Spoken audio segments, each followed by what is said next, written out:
Hey, everybody. Welcome to the Health Coaches Podcast. I am your host, Kevin Davis, and I am here talking with someone that I think is going to be pretty exciting. We've had a lot of questions from you guys about some of the business side of things.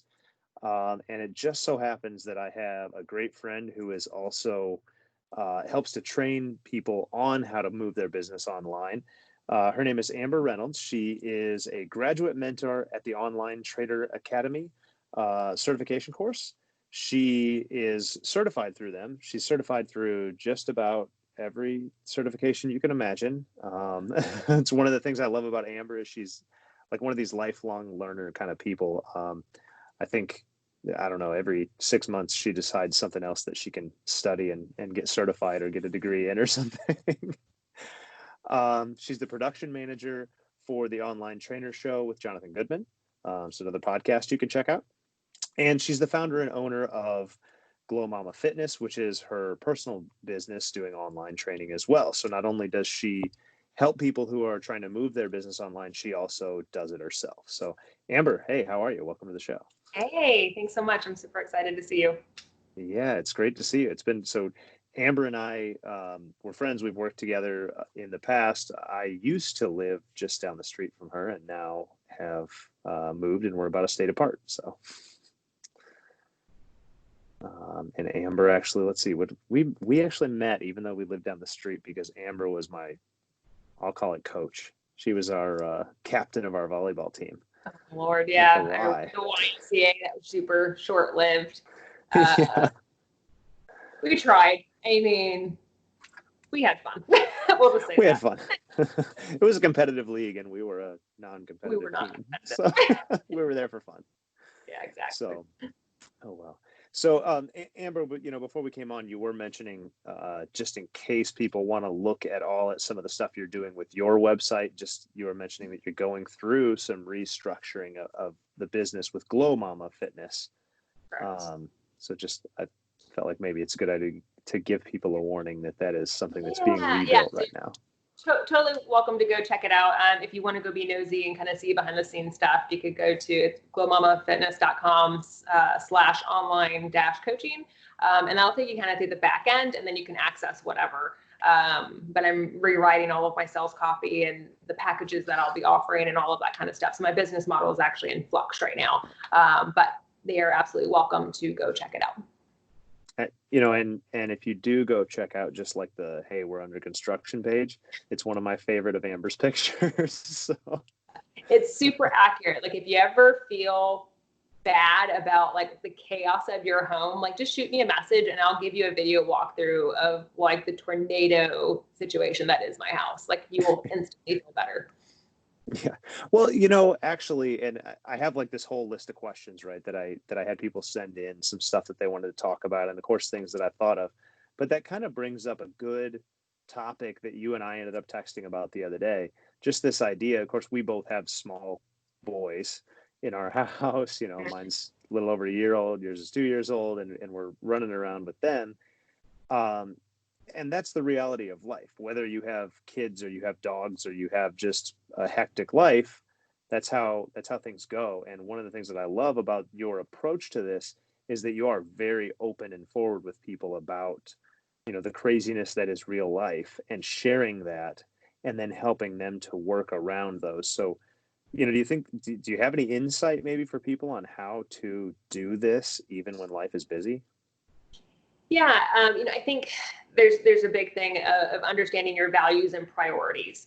If you don't have like 3 things to focus on every day, if you have more than 3 things to focus on, then you have nothing to focus on. So like I know every day my 3 top priorities, and then if I can fit in other stuff, great. But that's it's okay, fine. If the laundry's not done and sits on the table and doesn't get folded, that's not a value or a priority for me. But what is taking care of my son and doing a good job at work and finding time to take care of myself as well. So I make sure that those things are done. And if I happen to have extra time, great. But I don't feel bad about anything that doesn't get done beyond that.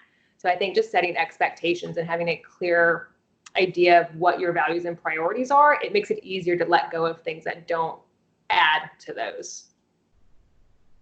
I love that as like a daily, I'm kind of picturing, having a whiteboard and writing up there like, okay, 1, 2, 3, here's my things today.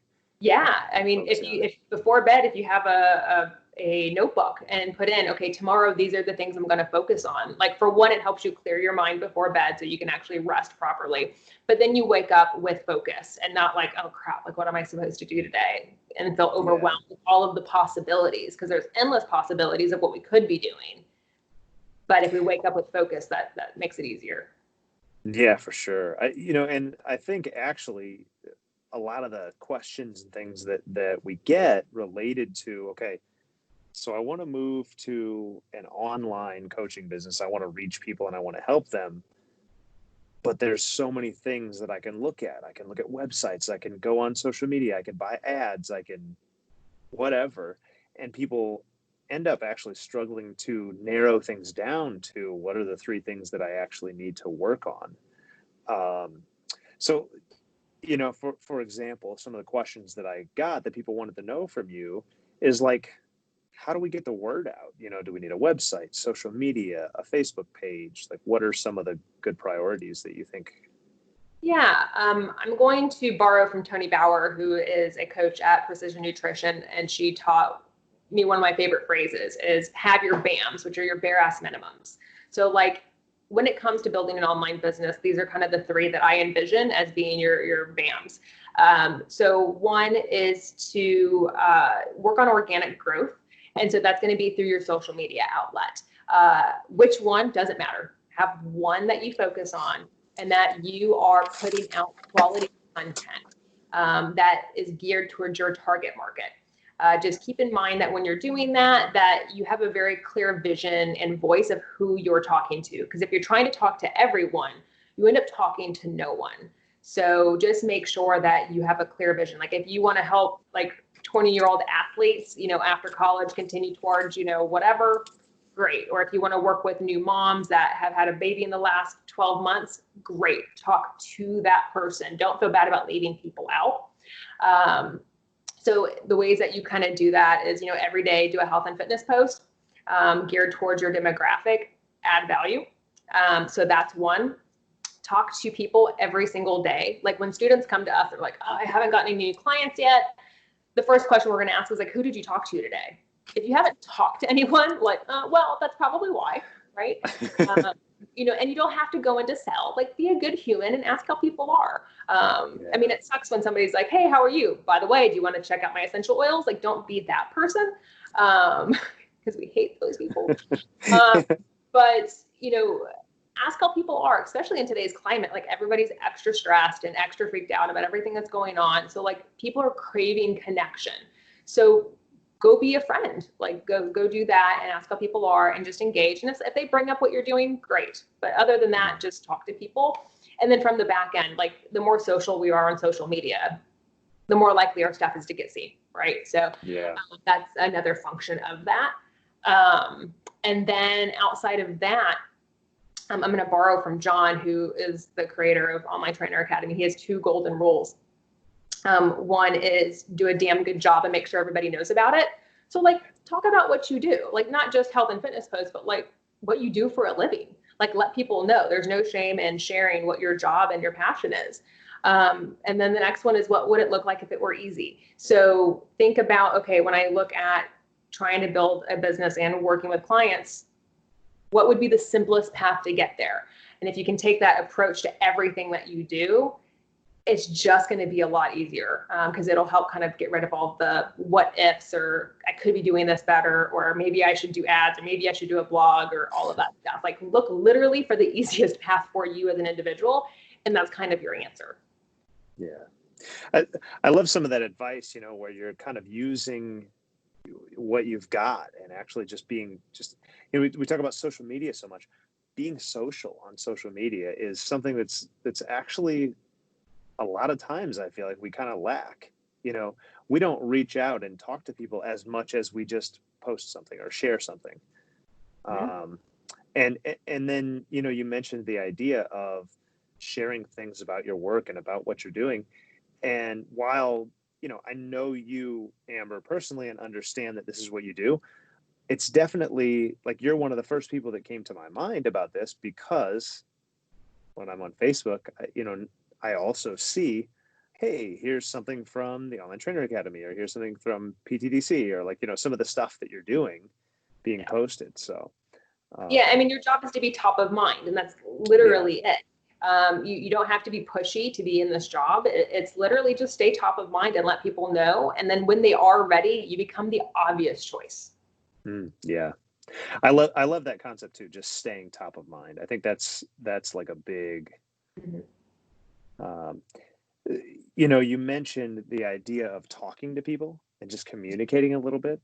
And something I want to point out, because this is advice that you've given me in the past, is it's not even necessarily looking for people who you think want or need your help. It's just talking to people.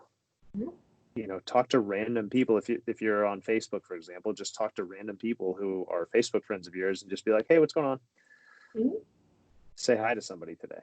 Yeah, be genuinely curious about people. I mean, and even from a selfish point of view, like there's always something to learn from everybody. So again, if you go into it with the idea that you're going to sell, of course, it's going to feel yucky. And it's going to feel yucky on their end too, if you go in with that intent. But if you go in, so how can I make a person feel seen and heard today? What can I learn from this person, and approach it in that way? Good things almost always come out of that. Mm-hmm. Yeah. Yeah, that's great. So let's say that you do get some of this communication going. Do you typically see then that people, because you're top of mind, people are then kind of asking you like, hey, how does this coaching or training thing that you do work? Or where does that kind of So step how do you over? bridge the gap between posting about it and actually getting clients? Yeah. You have to provide the opportunity. You can't just post and cross your fingers and hope people reach out. Like that's not how that works, right? If you build it, they will come, right? Yeah, I build it and they will come. One of my favorite movies. Good call. So there are a few things that you can do. So like when you're doing your health and fitness post, not on every post, but certainly what you can do is create a call to action. So for example, you could say something like, I'm looking for 5 new moms who want to lose X pounds, or who want to do something quantitative, make sure it's measurable in the next 60 days. Comment, tell me more in the comments and I'll reach out with more details. People have to be told what to do. I mean, because you have to remember, most people are on their phones mindlessly scrolling, and they may react, but they may not draw the connection. Like, yes, I want that, but what do I do about it? You have to be explicitly clear about it. So that's certainly one thing that you could do. Another is, providing, some type of ethical bribe. And this gets into a little bit deeper of a more kind of advanced tactic. But you could create an ethical bribe to create an email list that, continues to build value. So that way you are more in contact with people. So an ethical bribe, just to clarify, could be like some people will do an ebook, or maybe a 10 hacks to whatever, put in your email address, and, you'll get the thing, you get added to the email list, and then you have, access to their inbox, and then you can continue to deliver value, and then occasionally have a call to action to engage with your services.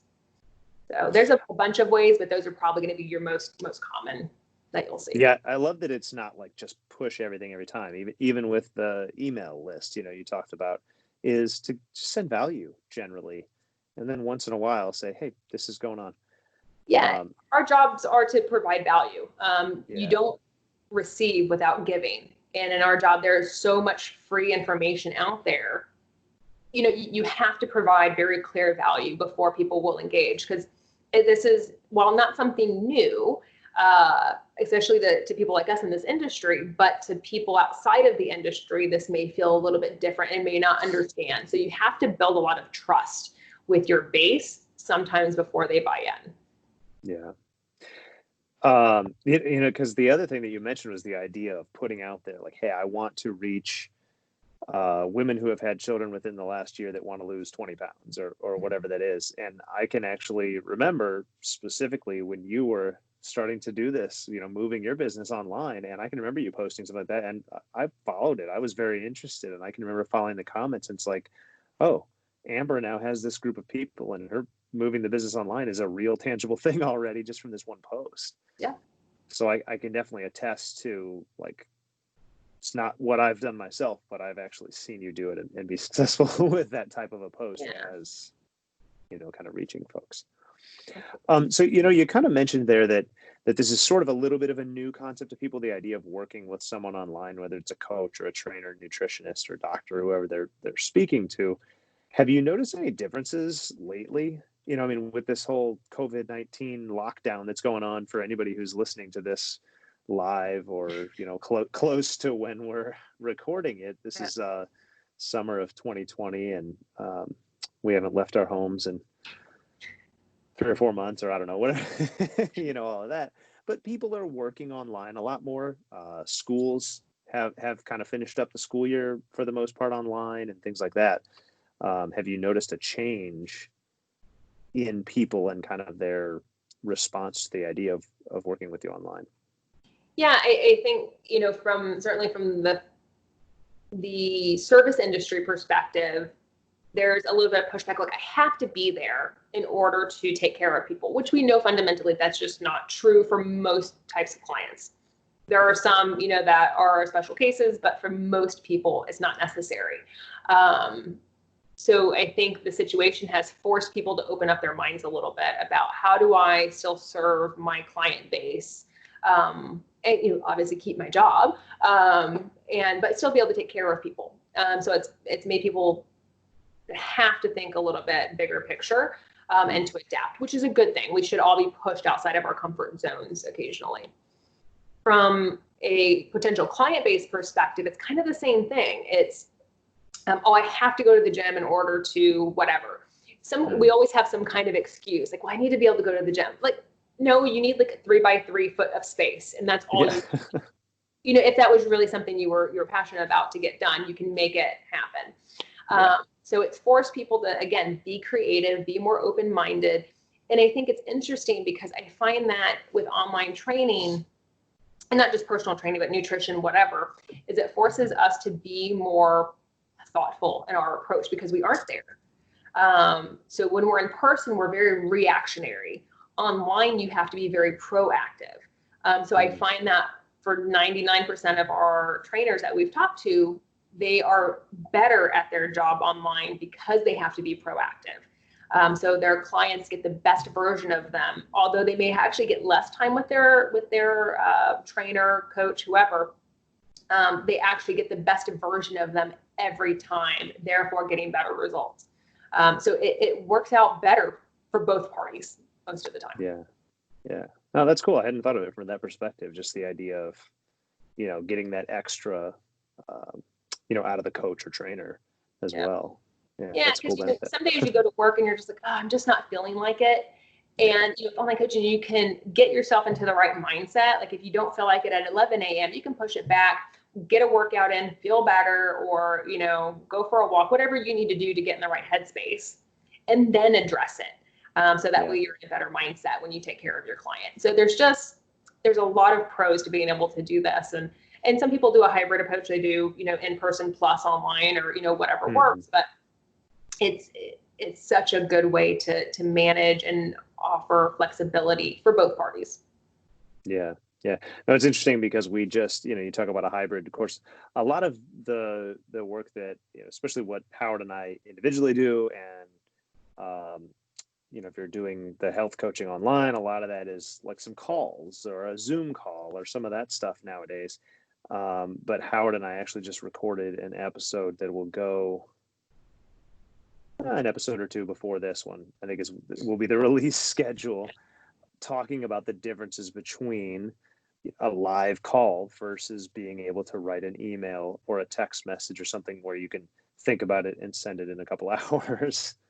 And how that's kind of different. So I did have also some questions that people wanted to know a little bit about, like more the businessy things. Sure. Stuff like pricing, is that something that you would recommend actually putting publicly out on the website? Like, hey, $50 is what this is going to cost you, or $500 is what this is going to cost you. And if so, why? Or if not, why not? Yeah. So, obviously we see both options happen, and they can be successful either way. In the OTA, Online Trainer Academy, our position is nothing would tick you off more than going into a store and not knowing what you're potentially looking at investing. With the caveat that it depends on your price point. If you're looking at spend or charging less than $300, then I would absolutely put it on the website. The thing is you'll have to make sure your sales copy makes sense, that you're showing value, and that you're painting a picture for them. Because ultimately, when it comes to price, it's not like, okay, well, you get customized programming, you get X amount of calls, and all these other features. They don't care about the features. What they do care about is that you're going to be able to get them from point A to point B, and that you understand that. And that's what you're selling. So don't bore them with all the details of, how you get customized programming and all that stuff. They don't care. We care because we find it exciting. They don't. They just want to lose 20 pounds or get ripped or, not have back pain anymore or whatever it may be. But if it's less than $300 or so, absolutely put it on the website. If you're talking about higher ticket sales, then your approach is going to be more to have them book a call with you, because that's definitely more of a heavy investment. And chances are they are not as likely to buy into something without having some FaceTime of some sort. And maybe not literal FaceTime like in Zoom or Skype, but like a call. Some kind of live interaction. Exactly, because they need to know who you are and who they're sending their money to, and they're going to need a lot of reassurance. And you need to be able to address their objections. So that's, for the most part, that would be a good rule of thumb there. That's good. We actually, even for the coach training certification course that we run, we've got sort of a hybrid of that, because we do post pricing on our website, but then in order to actually sign up, we don't even have a link to make a purchase. You've got to call and you schedule something, and actually we'll talk with either myself or Howard. We have a conversation, we make sure it's a good fit. And then if it's a good fit, now we'll email you or send you the link to be able to purchase. And that's a great point, is making sure that they're the right fit. Because if you're going to charge more of a high ticket item, you very much want to make sure that they are a good fit for your program, because you want to avoid, sorry, the dogs are going to go off here in a second, naturally, imperfect action. So that's like a really big thing that we talk about, is just roll with everything. So you'll hear the dogs. It's our version of imperfect action in this house. Yeah. They're going to remind me what you just said, because the dogs threw me off. Well, we were talking about the concept of actually speaking to someone and then making sure they're a good fit. Yeah, because the last thing you want to do is have someone buy on your website and then they spend $2,000-$3,000 with you, and then you have to refund it because they shouldn't have joined in the first place. Like, that sucks. Yeah. Everybody involved, and it puts them, they don't want to be told, well, you're not a good fit. Here, take your money back. It's not a good, situation for everybody. So, and we don't want to be told that we're not a good fit. Yeah, exactly. We're sensitive, us coaches. We're also empathetic, and we just feel everything so intensely. It's definitely good to put in that time. Yeah. Well, so, part of what we talked about there was the idea of the client or the potential client actually getting to know us, getting to know you, the coach. So on that same vein, we had a question that somebody asked, that is, what about a bio? Do you put a bio and about me page on your website, and do you make it really descriptive or just really as small as possible? Yeah, you absolutely do want an about me page. If you have a website, I will say that for most coaches, a website isn't ever really necessary. At the beginning of us creating businesses, we get excited and we're like, okay, we need a pretty logo and we need brand colors and we need a website, and you don't need any of it. Like, you don't. What you need is money and clients. Like, that's what you need. So those are just details and what I call productive procrastination. It makes us feel good. It feels like we're moving forward, but we're not really. But an about me page, and what's funny about an about me page, although you're sharing information about yourself, it's still about them. So you can share, I've lived in the area for 15 years and I have a dog and all that stuff. Great, share it. But it should always circle back to them and your ideal client. Like, if you're working with, oh no. You there? We froze video, but we've got audio. Okay. Yeah, I don't know what happened there. So like for me, for example, I work with working moms, and so I may tell my own story about, how being a working mom and how it's impacted me, and that's made me passionate about working moms. And, so it always circles back to your target market. Right. We actually do have a really good article that I can send to you as well to share with everybody about how to create a really good About Me page that is Perfect. going to be, conducive to your business, other than just sharing about who you are. Yeah, great. Well, you mentioned the idea of kind of sharing a little bit about yourself and whether or not you even need a website as part of that answer. And one of the things that I really like about the approach that you've taken, and I think this is actually one of the things that John teaches maybe too, is having something on your social media that is just a quick blurb, whether your description about yourself on Instagram or Facebook or wherever that is. Like Amber, yours says, I help working moms reshape their bodies and be able to do. I'm going to mess it up. It's and be okay. able to do the things that they want to be able to do with their lives. Make it possible to do everything that they do. Yeah. Is that the wording? So, yeah. On my Facebook page, I think it says I help working moms fit back into their favorite clothes again without relying on motivation. Something like that. So yeah, I mean, you want to make it crystal clear what you do. So especially online, because what's funny, especially on Facebook or social media networks where there are groups associated with that network. So like I'm super active in a lot of working mom Facebook groups. People are nosy. And so they'll see you comment, they'll click on your Facebook page, and they'll see your bio. And then you get random messages sometimes, that way, because they see what you do, or if you link your business page or your groups that you run or anything like that, you get new followers that way, and just new interest. So yeah, absolutely do that. Just keep it very clear, and avoid trying to be too broad. A really common issue is like, I'm afraid I'm going to leave people out. Like, leave people out. Like, that's kind of like the point.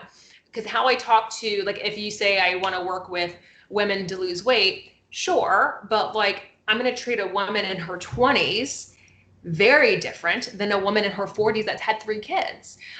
Those are not the same thing. Especially from a programming perspective, from a mindset perspective, a lifestyle perspective, it's just different. So you want to make sure that you're being clear. So I help blank to whatever it is that their goal is, so they can, whatever their ultimate reason is. Like, nobody wants to lose 20 pounds for shits and giggles, right? Like what they really want is they want to feel more confident. They want to, with their significant other, or they want to feel like a boss when they walk into work because everybody else is, fit and looks powerful and whatever. They want to go to the beach in a bikini or with their shirt off. Whatever it is. They don't want to be embarrassed. They don't want to feel ashamed. Yeah. That's why they're doing it. So you have to recognize that when you kind of talk about it. Or you can take like the approach I did without relying on motivation. Like, that's a really common obstacle that I hear, like, I'm just not motivated. It's kind of BS, but okay. We'll work around that. That's fine. So I addressed it in my statement. But yeah, please make sure that you share what you do in your bios. Absolutely. I love that you did the without motivation part, because that's one of the things that we actually end up teaching as we work with coaches is like, motivation is great and all, but the reality is, if you want your clients to actually reach success, it can't be all about whether or not you're motivated every morning when you wake up. There's got to be a bigger reason. So, but just that quick one-line bio, I think, is a great way to kind of handle that sort of about me information. It's kind of, part of the question that we had was, should it be a minimalist kind of a thing? That's a great way. If you want a minimal thing, is like straight to the point. Here's one sentence. And if they never read anything else, they know what you're about and what your business is. So yeah, exactly. Yeah. So, this is a great one, because I had a question from someone that wanted to know, what are clients looking for when they visit your website? And we actually talked about just now that maybe you don't need a website. Yeah, you may not, right? So I think for most professionals, regardless of what their situation or what their actual job is, like, we've had doulas, take our course and, other, crazy stuff. chances are you need about 30 clients or less. Right. You don't need a website for that, not for 30 clients. It makes us feel good. It makes us feel like grown-ups to have one. And if you have the time and the resources and you want to, and it makes you feel better, cool. No judgment. I did it. And that's why I say it's a productive procrastination thing. 'Cause that's exactly what I did. Yeah. And the only reason it's still there is because it makes me feel like a grown-up. And that's just being honest, right? All of my clients come from social media. I have not once gotten a client from my website.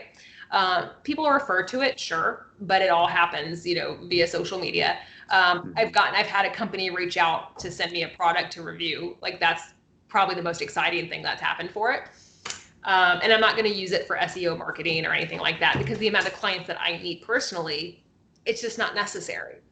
Yeah. You're not like a big Fortune 500 company that needs to reach, No. whatever. Yeah, no. I mean, if you're running a membership site, which is a whole different conversation, then that's different. If you're doing a low price approach, then you need high volume. I think that most people would probably agree that they would rather have fewer clients that pay more than the other way around. So, right. Yeah, a website just isn't necessary and is a huge time suck. And you just aren't likely to get a huge return on investment for your time and money, at least early on. Later down the road, maybe. But especially first off, like, I will come at you and find you and tell you not to mess with it. Like, it's that useless at the beginning of your journey. So, yeah, it is. So, I mean, if somebody is going to go ahead and do a website, whether they just, want to feel like a grown up, like you said, or maybe they do have the time, or whatever that case is, do you think then it's just like, let's just have something more basic, like make sure it looks nice, but not, 50 different pages and Absolutely. Yeah, keep it. So, like, when you first go to a website, you have what's called above the fold. So usually it's that big image and there's a button usually on that image. That's a great place if you're going to do an ethical bribe. That's a great place to do that. So if you're trying to build an email list, it totally makes sense to have that. So it may be like, how to reset your kitchen for success as a working mom, and click here to get your free guide, whatever. But it should be, there should only be as many words on there as absolutely necessary. I think we tend to over explain. So it should be super clear about what you do, who you help. It should show off your personality some, absolutely. But don't get into all of the details about what you do, because like I mentioned earlier, they just don't care. Your job is just to paint a picture about that you understand where they are now and you understand where they want to be, and that you know how to bridge the gap there. That's all that they really need to know. You can accomplish that in one page. It's like you want that one-line bio we talked about from social media with a nice picture. Yeah, kind of, right? Part of it will depend whether you just decide to display your pricing or not. That would be a separate page potentially, and your sales copy for that. If you want to write a blog because you enjoy writing, like, don't feel like you have to. Only do it if you enjoy it, because otherwise you're going to hate it and it's not going to turn out right, and it's just not worth doing if you don't enjoy it. And really, I love that you went there, because that was my next question. Yeah, there's so many possibilities of what you could be doing that, like, lean into your strengths. I talk to people all day long because I enjoy it. Writing, not so much. So why make myself do it if it's not something I'm interested in? Because I feel like I should do it. Like, that just doesn't make sense. So you have an About Me page, services page, home page. You might have an application page if you decide to make people apply before, like, if they don't purchase straight from the website, they might apply to work with you if you decide to do that. Outside of that, please make sure that you have your terms of use and privacy policy on there, because that's kind of important. Outside of that, a contact me page, like if they have questions, or not even a page, like a spot that's very clear about where that's at. And that's really box to email you or something. Yeah, it doesn't need to be fancy. It just needs to be really clear about who you help and what you do and what to do from the page. Like, give them clear direction, make sure navigation isn't messy, that kind of stuff. There is a really great person that does website design, my personal trainer website.com, Dan Salcom. Like if you look at his portfolio, really great examples of what that should kind of look like. And he's excellent at what he does. But if you want a point of reference, like literally all he does is personal trainer websites. So he would be a reference point. Very like, clear and specific. Someone. Exactly, 100%. Like anytime somebody mentions a website for a personal trainer, that's exactly where we send him because that's what his specialty is. Just like if you had heart issues, sure, a general practitioner is good, but like you kind of want a heart doctor. Right. So same idea here. Yeah, great. So the fun one. Do you have any thoughts on the legal stuff? The hoops we got to jump through and all that? I mean. Yeah. So few things. A part of it is going to depend on obviously what your job is. If you are a doctor, that's a different thing. You will want to understand your scope of practice, just like every job, and understand your insurance. So from an insurance perspective, if you are doing online training, there are two things that you will want to talk to your potential insurance provider about. That they should cover your clients no matter where they are in the world. So if you decide that you want to take someone from Australia, that you would be able to. Some insurance providers will keep you, centralized, maybe in the US only. And if you're okay with that, great. But like the cool thing about being online is you can work with anybody anywhere, and that's so much fun. And you learn so much, you make great connections. But I digress. But you want to make sure that they'll cover you no matter where your client is throughout the world. Second thing you want to make sure is that the insurance provider does not require you to meet the person face-to-face first. So whether that's in person or via Skype, Zoom, whatever, and make sure that is not a prerequisite for you to be covered. Make sure that you tell them everything that you're doing, especially personal trainers. If you are recommending supplements, they may or may not cover that or may require you to get additional coverage. So be crystal clear with them about what services you're providing so they know how to give you an accurate quote. Yeah, I love that, especially, again, being that we're talking to coaches, like, specifically, we have everything from personal trainers to nutritionists to health coaches to MDs to pharmacists, all sorts of, all across the spectrum of anybody in kind of the health field. And so there's definitely a big difference, not only in what people are going to offer, what kind of help, if you're going to give someone a specific workout or a specific dietary recommendation, that's obviously different for me giving a dietary recommendation than it would be for someone who's a health coach, but also a registered dietitian. Yeah. And look at your laws. I mean, like Florida is nuts about the nutrition title, like a dietitian, nutritionist, like you can't do if I were to live in Florida, I could not give any nutrition recommendations for the most part. Right. People have gotten, cease and desist letters and all sorts of crazy stuff because the rules are very strict there. I'm in South Carolina and they're like, whatever. So. Well, and that's even, when you mention that's even with you having a nutrition certification as well. So yeah, unless you're an RD, like you don't get to do that. Yeah, Georgia, where I live, it's RDs and pharmacists that can do that, for example. So that's where, because a follow-up question that someone had as well about this part is like, is it very specific to the state? I think it's not only specific to the state, but also specific to your specific profession or credentials, whatever you've got, as well as just what are the exact services you're offering. So, a lot of the times if I'm coaching somebody and we want to talk about nutrition, I'm in a pretty fortunate situation that I'm with a company where we've got dietitians that I can say like, hey, if you want specific answers, ask Karen or whatever, you know what I mean? Like wait until next week. Yep. But otherwise, it just keep it general and let them make the decisions on what are they specifically doing with that. And you just help them.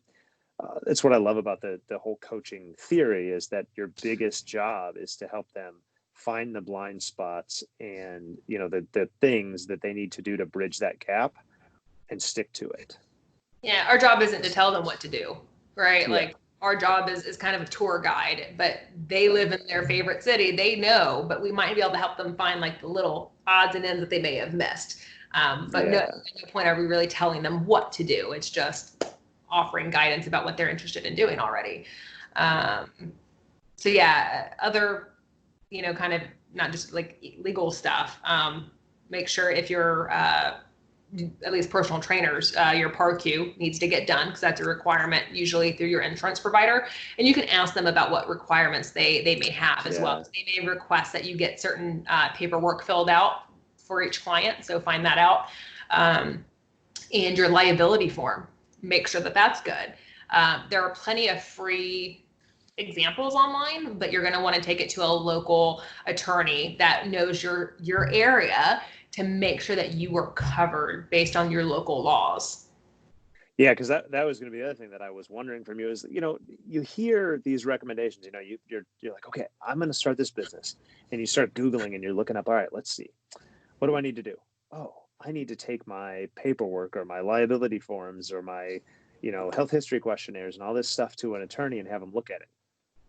Where do I find an attorney? So my favorite thing is that, at least in the US, we have the Small Business Administration, and there is usually your SCORE mentorship program that you can reach out to locally that is made up of volunteers. And often they either have people that are like volunteers and do services for free to help small businesses, or they do it at a discounted rate. So certainly check with your local SCORE mentorship program, which is ran by your Small Business Administration, as a starting point. And they can certainly point you in the right direction if they don't have a volunteer already. And really just your liability form, your health questionnaire and that kind of stuff, what you were provided by your certification company is sufficient. But the actual liability form, I would absolutely, have someone look at. Right. Yeah. That's great. Awesome. That's a perfect answer, because that's actually one of the things that I've always worried about. Yeah, What's the best way to go with it? Sorry. I mean, like, if you have a potential client signing up today, like, imperfect action, right? Like, go ahead and use the free example, but have it on your to-do list to have it looked at. And then once you have everybody that signed the imperfect one, re-sign it. The new edition. Sure. You're updating your paperwork and whatever, because it's better than nothing, and we don't want that to stop you because you're freaked out about not having it. You have something that's good enough for now, but certainly make sure that you get a more appropriate one for where you are locally. Right. So we need like fine print, like, Amber's saying take imperfect action, but she's not saying that your forms are going to work just exactly as soon as you can. There's just no way to know. I mean, there's, county by county, there could be differences depending on where you register your business. So like, there's no way for anybody to give you a perfect answer short of a local attorney. Right. Great. Well, I mean, is there anything else that you want people to know about kind of what you're up to, or, where you want us to find you and things like that? Sure. If you don't mind, what I would love to kind of plug for the OTA, because especially if they are looking at doing online training, I mean, we're the gold standard. I mean, we've been doing this for 8 years. We are the company that does this. So if you want to get a free copy of John's Wealthy Fit Pros Guide to Online Training, pretty book here.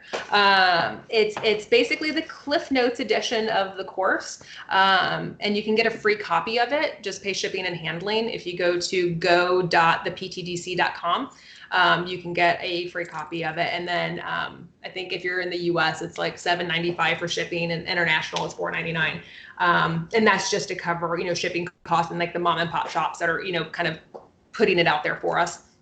And then you'll also get a ebook version and an audiobook version sent to your email right away. So you'll have that to get started with. So if this is something that you're wanting to pursue, like, that's where you start. Yeah, no, that's great. And one thing that I kind of want to throw in there, because you did kind of skim over it or briefly mention it at one point as we were discussing today, is that while the focus, the specific, discussion and the specific type of people that you're typically working with is personal trainers who are doing fitness and exercise type training online a lot, you're also working with nutritionists, you said doulas even, and really anybody who wants. any online business. Like we had someone that wants to teach guitar online. You know, the Online Trainer Academy is just at its core a fantastic business course. That's all it is. But we're looking at it through the lens of the health and fitness industry, and applying it there. We're looking at it through the lens of where John started, where you started, where, you know, everybody who's involved. Exactly. We're trainers. But it's still just a good business course. And, you know, everything is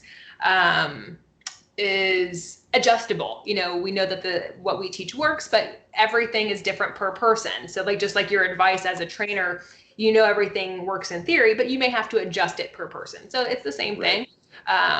But it's, you know, again, if you're wanting to do online services for the health and fitness industry, like that's a no-brainer certification. Yeah. So the other thing then, just to tack on to the end of that as well, is one of the roles that you take on there is kind of mentoring people who have been through the course. Yep. And so just kind of wanted to mention to everybody that, you know, when you talk about making specific changes based on what you're actually doing, that there actually are even mentors that are available to help you, like you might work with Amber. Yeah, absolutely. I mean, it's funny, right? Like we ask people to spend X amount of money with us as coaches, and then sometimes we like hem and haw, right, a little bit about joining a mentorship program, but like you should. Coaches need coaches. And we have a team of 9 coaches. All of us have our own personal training business or online personal training businesses. And so we know exactly what you're going through. And if you want to, you know, talk about the material, if you want us to review your website with you, if you want to strategize about social media, like really anything that you feel like you need, we're there. And you can reach out as often as you feel like you need. Like I have some that I talk to several times a week, and some are like quarterly because that's all they need. So it's really about what you need, but it's once we introduced this feature of the certification, like success just, you know, really went up for people that joined. So definitely would suggest, you know, using that feature, whether you enroll with a plan that doesn't have it necessarily at the start of it, or you start with the coaching. You have the option of either or you can upgrade later. Either way is fine, but just know that you have a team of people, so you're not doing it alone. Because it can be very lonely, you know, starting an online business, because you're at home and, you know, doing stuff, and sometimes you just need someone to talk to that knows what you're going through. That's probably most of my job. As trainers, we often are, you know, what's the word? Just random therapist, right? Like, we hear everything, and we kind of function the same way to a certain extent. Token, that's the word I was looking for, token therapist. And it's kind of the same thing. Sometimes you just need to vent to someone who gets it. But we're there for whether it's that or, you know, figuring things out with your business. Yeah. And, you know, it's funny that you mentioned that, like the idea of like the token therapist, or just the idea of venting to somebody that gets it. And I mean, I can remember multiple times when, you know, a few years back when you and I lived literally right around the corner from each other, I can remember walking over to your house and like we would just talk, like literally just vent some of that stuff, and maybe not even be specifically productive, but just it is a great thing to have. And I've seen some of the sort of Cliff Notesy ideas, you know, of kind of how this stuff works. So I would definitely, on the business side of how to do this, I love what Jonathan and what you guys have put together there. So definitely a good recommendation. So on that note, thank you so much for bringing some of this information. I think there's a lot of great stuff in here. Hopefully everybody has gotten a little bit of value out of it, and really appreciate you coming to talk to us. Yeah, no, I appreciate it. Everybody's welcome. You know, if they want to find me on Facebook and friend me, send me a message. Great. Welcome it. Happy to help. Cool. Thanks so much. Thanks so much. Good to see you. All right. You too. Thanks, everybody. And we will talk to you in a few days.